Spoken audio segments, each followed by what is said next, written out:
Se reúne na França o G7, o grupo dos 7, as 7 principais potências, então, as 7 principais economias industrializadas do mundo, se reunindo nesta semana para sua cúpula dos chefes de Estado anual.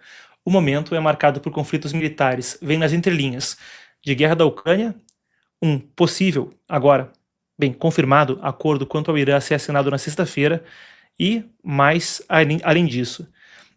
Eu quero passar com vocês brevemente, enquanto a gente ainda tem tempo no programa, para alguns dos pontos principais que observamos conforme o acordo ainda deve durar. O acordo, estou com outro segmento na cabeça.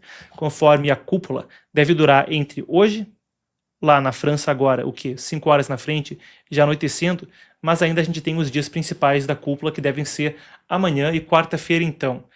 Estados Unidos, Canadá, Reino Unido, França, Alemanha, Itália e Japão reunidos. Além disso, entre os convidados, o presidente brasileiro Lula, o ucraniano Volodymyr Zelensky, Narendra Modi da Índia, o primeiro-ministro indiano também deve estar por ali.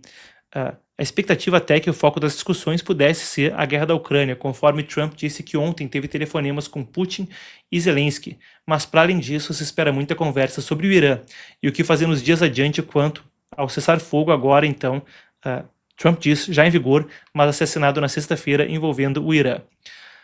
Enquanto as reuniões bilaterais e mesmo as reuniões entre todos, as sessões de trabalho devem ser fechadas, fica a atenção. Aqui vem então 3 dos pontos principais que a gente observa conforme a cúpula do G7 se reúne e pedir que o pessoal me informe se a gente precisar cortar na TV. Creio que ainda estamos com tempo por ali. 4 minutos ainda para televisão, mas se precisar cortar na TV, você segue comigo no YouTube. 4 minutos ainda então. Vamos lá. O primeiro ponto a ser destacado. Zelensky busca espaço para a pauta de Ucrânia, com o conflito no Oriente Médio, uma pauta que aparentemente perdeu espaço, perdeu tração no noticiário internacional. Afinal de contas, ela é sim a maior guerra na Europa desde a Segunda Guerra Mundial, e sim, está aí persistindo para mais de 4 anos agora. Olha só, 4 anos de guerra na Ucrânia, fevereiro desse ano se completou. Entretanto, com a multiplicidade, a diversidade de conflitos ocorrendo, pareceu ganhar menos espaço, mesmo em um momento onde a possibilidade de paz se discutia no início do mandato de Trump, agora parecia menos e menos provável. A participação de Zelensky, melhor dizendo, acontece agora em um momento de mais pressão militar russa e de esforços diplomáticos também para avançar as negociações de paz. Então o presidente ucraniano deve manter contatos com Trump, também com Macron, depois de conversas telefônicas realizadas nos dias anteriores à cúpula. A Ucrânia agora tenta manter o conflito entre as principais prioridades dos governos ocidentais no momento em que, como a gente disse, a atenção ocidental fica concentrada no Oriente Médio. Mais cedo, Trump falou que, quando estava junto a Macron, que eles tentariam se reunir, tentariam fazer algo, e ele achava que eles poderiam voltar a tentar resolver o que acontece na Ucrânia. É um momento curioso, a gente fala de maio como sendo a primeira vez onde a Rússia perdeu mais território que ganhou no conflito. Primeira desde aí novembro, mais ou menos, de 2022. Uma situação onde a Ucrânia se diz esperançosa para uma temporada a seguir, onde devem conseguir mudar em algum grau sua sorte no campo de batalha. A Rússia avança lentamente e é uma guerra muito desgastante, conforme o recrutamento no país também é um problema. As autoridades ucranianas, enquanto isso, relatam também danos a áreas urbanas, conforme se fala de uma enxurrada na semana passada de novas ondas de ataques de drones russos. Danos a áreas urbanas, infraestrutura, instalações históricas. E aí, aquela que foi manchete hoje, o complexo monástico de Peschersk Lavra, em Kiev. Não sei se a gente tem imagens disso, Daniel, do monastério, mas talvez a gente tenha o monastério que foi incendiado. Temos aqui? Aí está então as imagens, esse monastério que foi atingido por drones ao longo das últimas horas.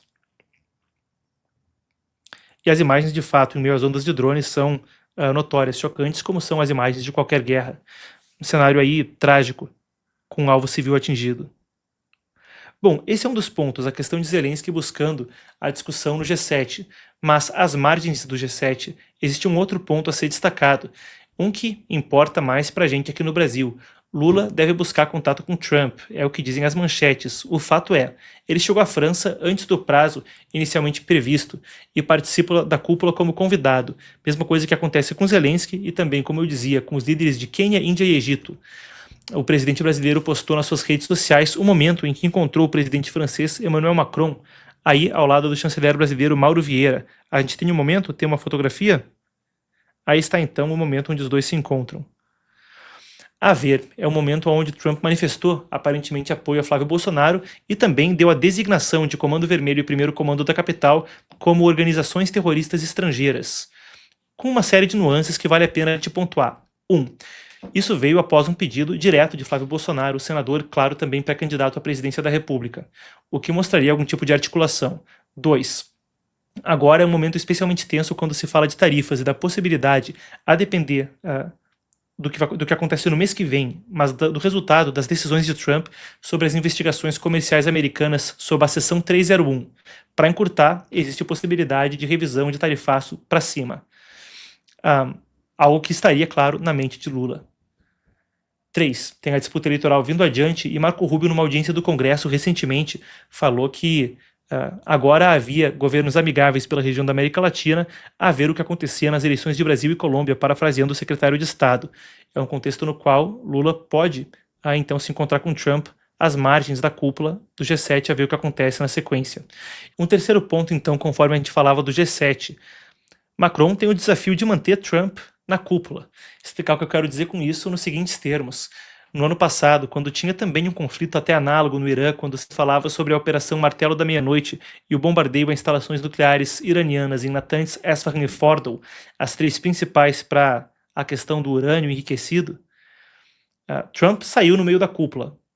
Entrou, participou de algumas reuniões e foi embora. Macron está no último ano de mandato e teve especulação rolando na imprensa europeia de que seria coisa que ficaria feia para ele se Trump saísse antes do final.